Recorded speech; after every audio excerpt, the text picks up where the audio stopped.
if we're only meeting with our clients, our tax clients once a year, and there's no reasonable compensation on that return, but they took distributions, we can actually get a $5,000 preparer penalty for understatement of tax.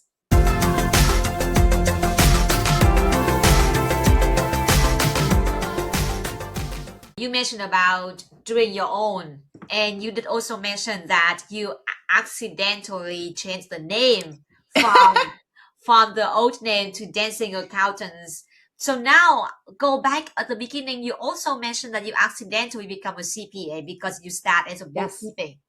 And so now, twice you mentioned about accidentally. I want to focus on those two accidents that you mentioned about. First, why did you even start with the bookkeeping, and why you shift from bookkeeping to CPA? What happened that you make that shift? Maybe I should have named my company the Accidental Accountant instead of the Dancing Accountant, because you're making some very good points here, Rosey. Okay, so where did it start? So my undergraduate degree was in music education. I went to the University of Michigan, and I'm just somebody who's interested in pretty much everything you put in front of me, except for maybe sports. I'm not that into sports. You know what?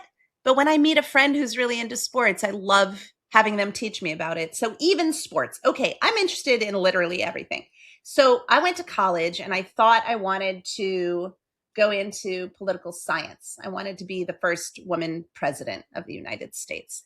And I started studying political science, and it was really interesting. But I was like, man, you have to make a lot of concessions if you want to get up there in politics. And I don't think I'm willing to compromise with anybody about anything. So that's not for me. So I love political science, but then I was like, I'm really interested in languages. And there was a class on language acquisition.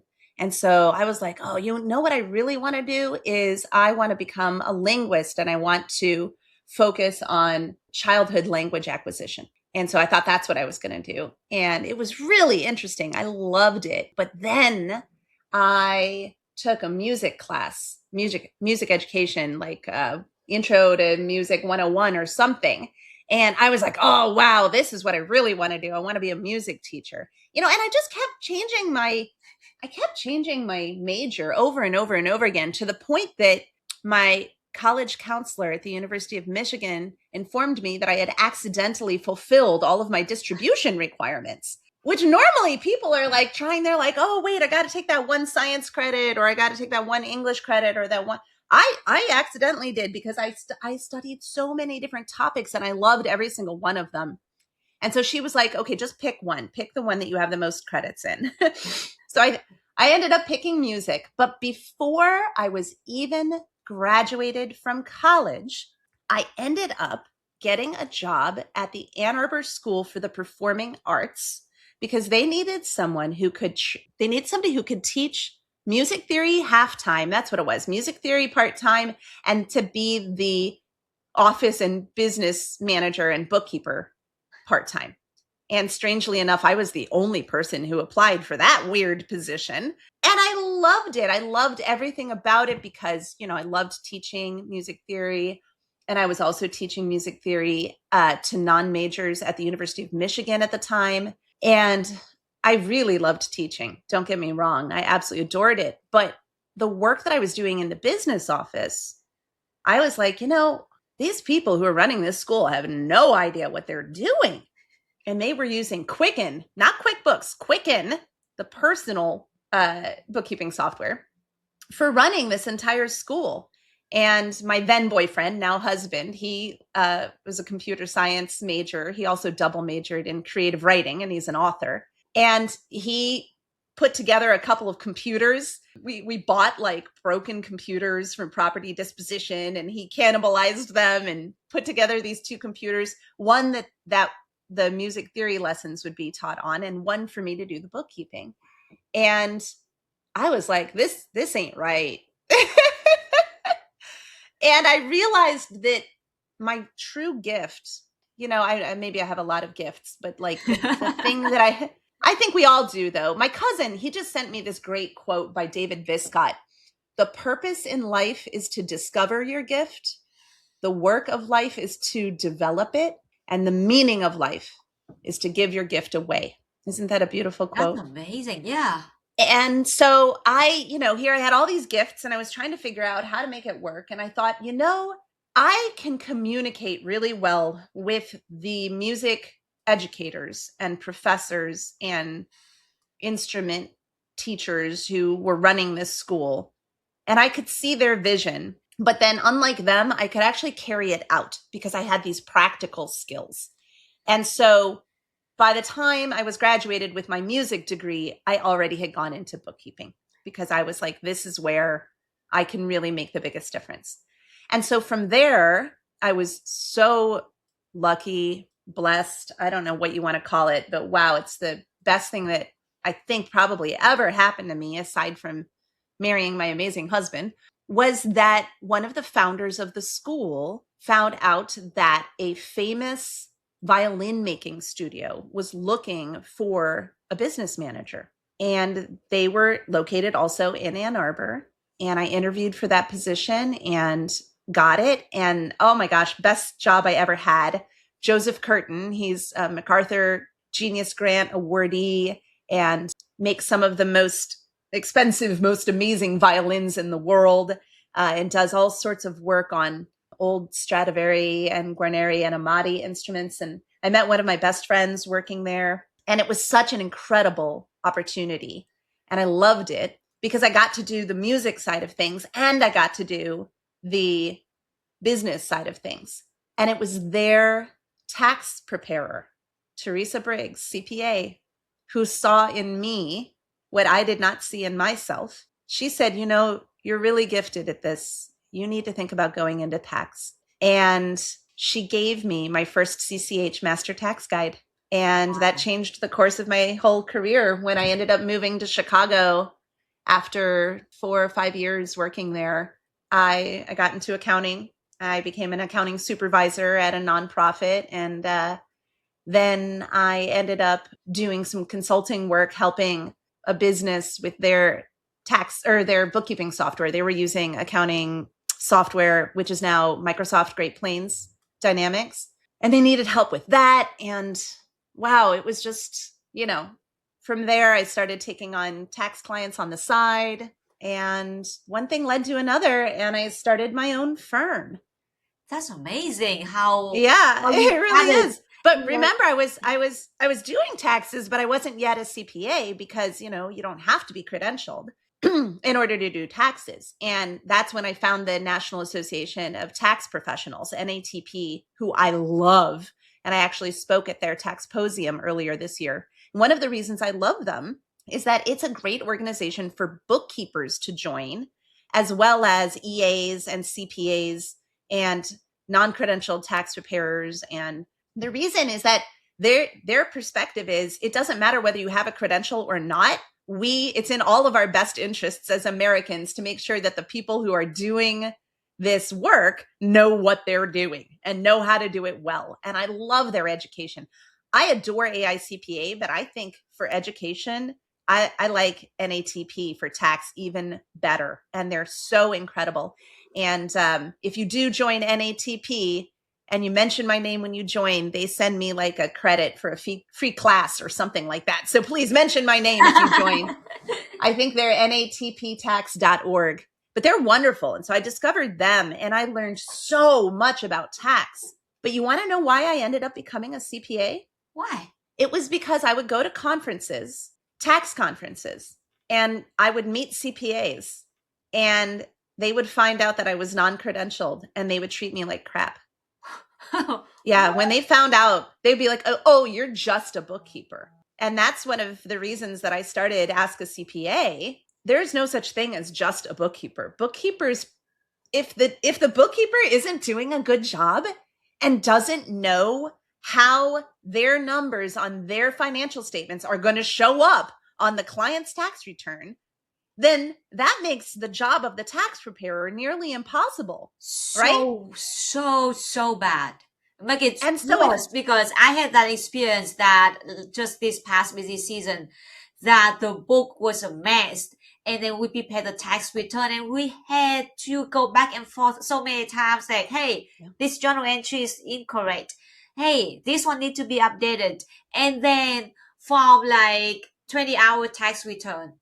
It have Yes. to be like, I would say 50-hour tax return, because 30 hours is not about bookkeeping, but like going back and forth and then explain about that and then make correction and then they come back and it's still wrong. Yes. Well, this is my greatest passion in life. I know I talked about a lot of different passions that I have, but Ask a CPA is my number one greatest passion in life, because being a bookkeeper for so many years, but being an excellent tax preparer because I had been studying with NATP for so long, but then being ostracized by CPAs at conferences as if I didn't know what I was talking about, or as if the bookkeeping and accounting work that I was doing was somehow beneath them or less valuable. Oh my gosh, it just steams me up. I get so mad about this. The degree of condescension that I was treated with was so frustrating. I was like, you know what? I'm going to go become a CPA and then I will show you. And not only did I become a CPA, but I passed every one of the 4 sections with flying colors, very nearly made it to the top echelon of CPA exam takers. Yeah, I did great. I blew it away. But my clients didn't care because I'm doing the same work for them now as I was before. I did go get a master's, but the reason I got a master's, I had plenty of credits because, as I mentioned, I was interested in every single topic in college. So I was there for 4.5 years and ended up getting all the credits I needed anyway. But I went back and I got my master's because I wanted to learn how to do financial analysis for my clients. And so I do have a master's in accounting and financial management, but it wasn't so that I could get my 150 hours. I have so many hours. It's just ridiculous. And so I got my CPA but my work didn't change. But what did change was that now I was treated with respect at these conferences. And so I really did it because of my colleagues, not because of my clients or anything like that. But it gave me this opportunity later in life to help all of these bookkeepers who were in this Bookkeeping Buds organization, which I love. If you're a bookkeeper, you have to join Bookkeeping Buds. It's really affordable and it's just wonderful. It's a group of women who, ask each other questions about, how to handle a bunch of stuff, but they don't cover tax. I was the only person in there that was a tax person as well as a bookkeeper. And so the woman who runs Bookkeeping Buds, Cindy Schrader, said, hey, you know what? Why don't you start your own community and then you can answer all of these tax questions? And so that's what I did. And so we've been doing this for almost 2 years now.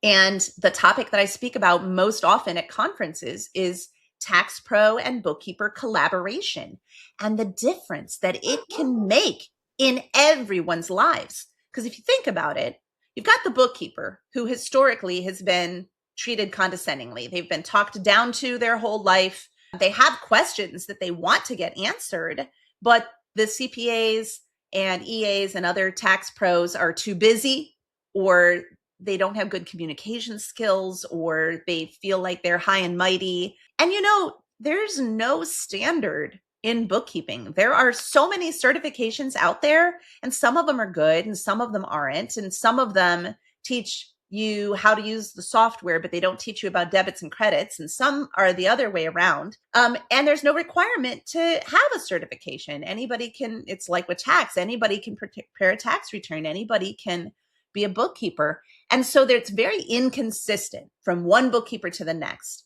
And it's also inconsistent from one tax pro to the next about how they want to see it. So it's very confusing and frustrating to be a bookkeeper in this world, in this industry. And then you've got the tax pros who are getting messed up books and they have cleanup work to do in the middle of our busiest season, right? Yep. And it's so frustrating. And so then you've got the client who ends up with an incorrect tax return because of this lack of collaboration. And so I was like, forget about it. Forget about it. I truly believe, and I'm going to say this and I'm going to double down on it at every conference. I truly believe that one of the main ways that we can treat the capacity crisis in accounting, because there are not enough CPAs coming into the business. There are not enough CPAs. And we want more. And also, we want to be hiring non-traditional talent.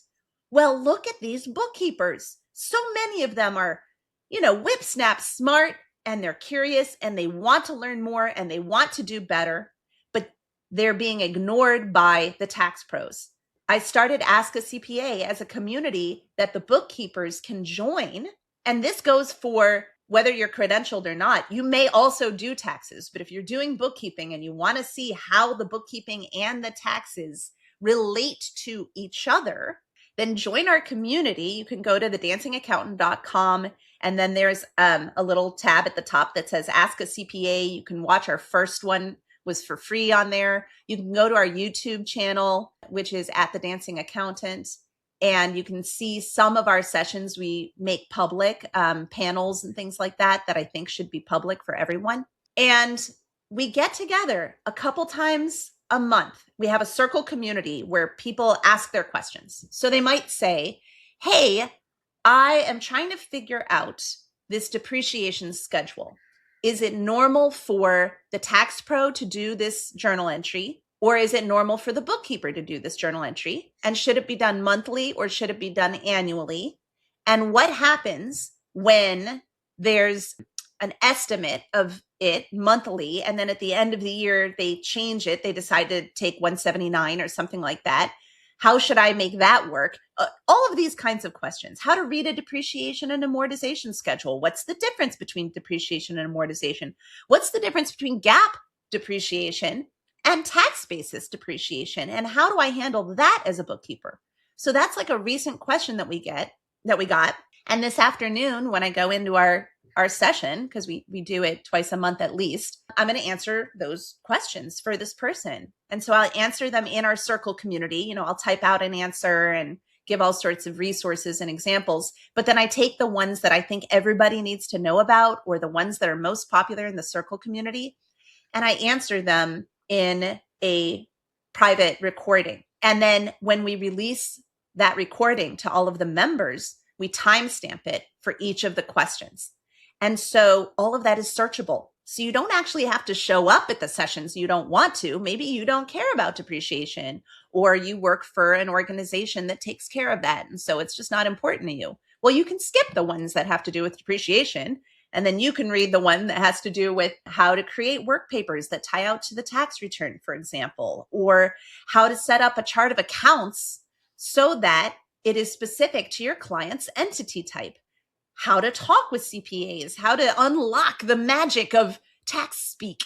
And just think about that. That kind of education is going to make all of their books so much better. They're going to connect with CPAs who really care about an accurate return that is going to take them as little time as possible during the busy season. And they're going to stop working with the CPAs who are jerks, because they're going to be able to pick and choose who they work with, because the quality of their work is so very excellent. They're going to be in demand by all of the really great CPAs and EAs and non-credentialed preparers out there.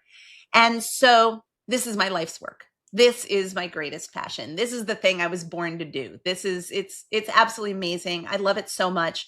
I spoke on the topic at Bridging the Gap this year. I'm going to be speaking on the topic at Engage this year. I've spoken on the topic for Insightful Accountants Future Forward and for Financial Sense Workflow Con. Like, this is my thing. Bookkeeper and tax pro collaboration and the difference it can make.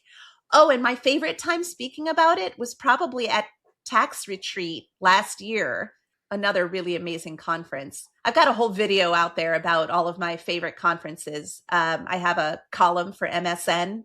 And if you go to thedancingaccountant.com and you go to the contact tab, you'll see an MSN logo on there, and you can click on that and follow my column on MSN. There's a really good one in there for my top 10 conferences of 2025, and I'll do another version of that for 2026. Wow. And then I did a video with Insightful Accountant on it. So yeah, check that out. You are like everywhere, Nancy. I do a lot of stuff.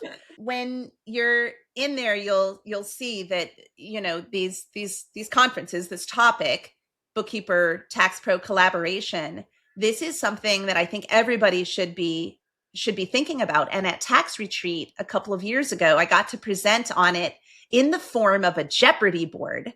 So we had a bunch of tax pros in the audience, and I had them, the theme of the Jeopardy board is what every bookkeeper should know about tax. And so we had a big board on the screen, and they would pick a tile for Jeopardy. And one of the examples would be, should be in box 1, but not boxes 3 or 5 of the, or for S Corp, that's what it was. For S Corps should be in box 1, but not 3 or 5 of the W-2.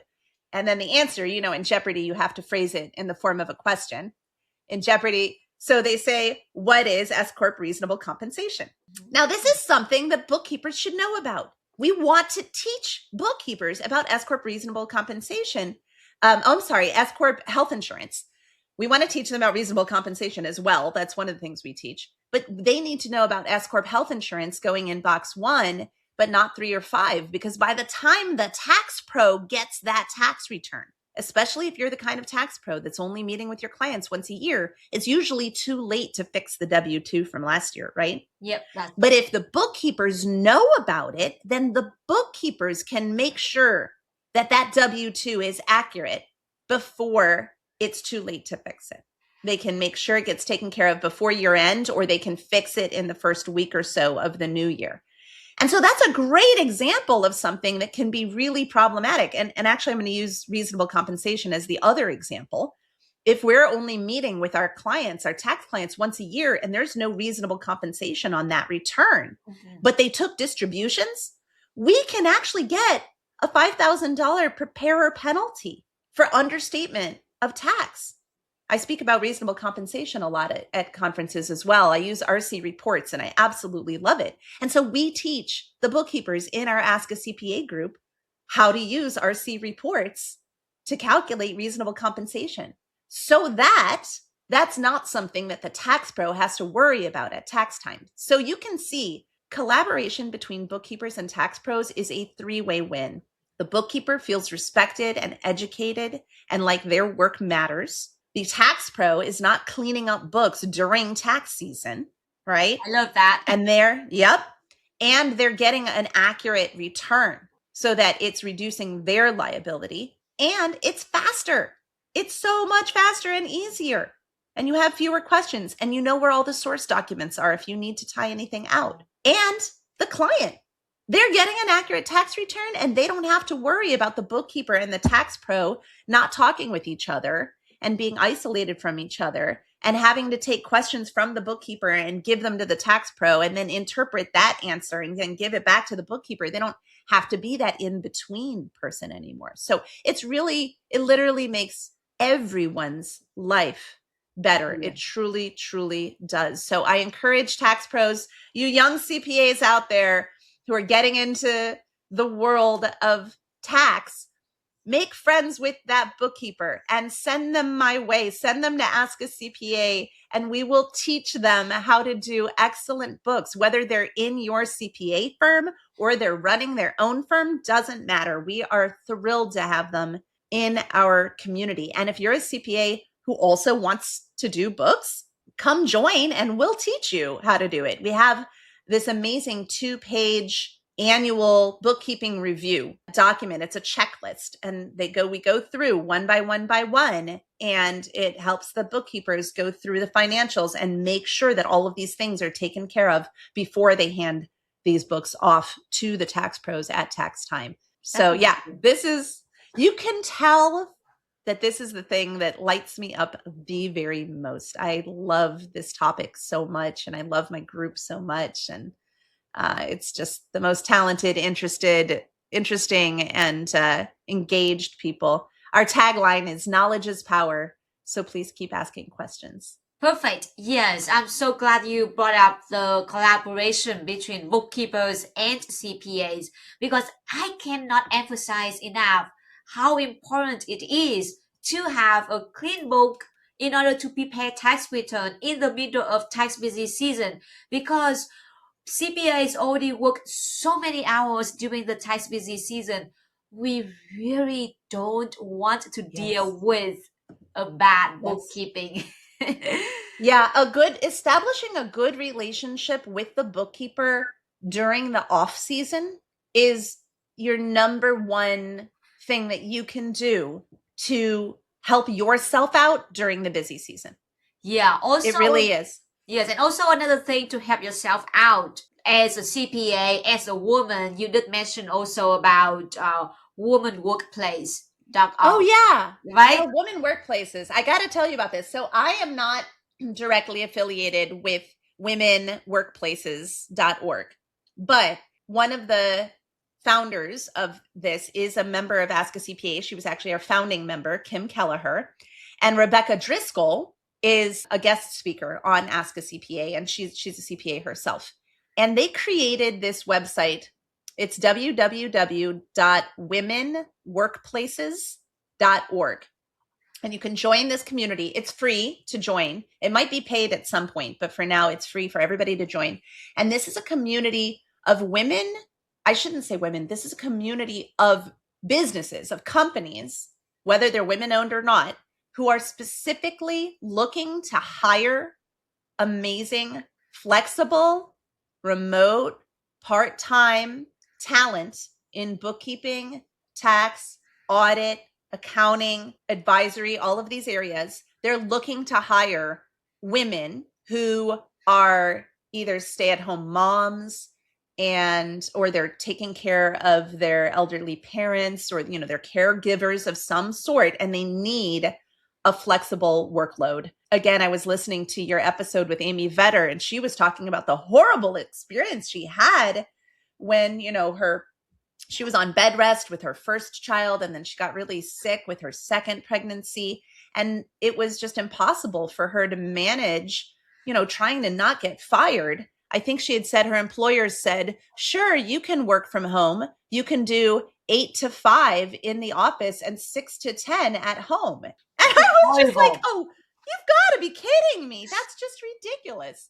So, for example, we're one of these firms that hires like this.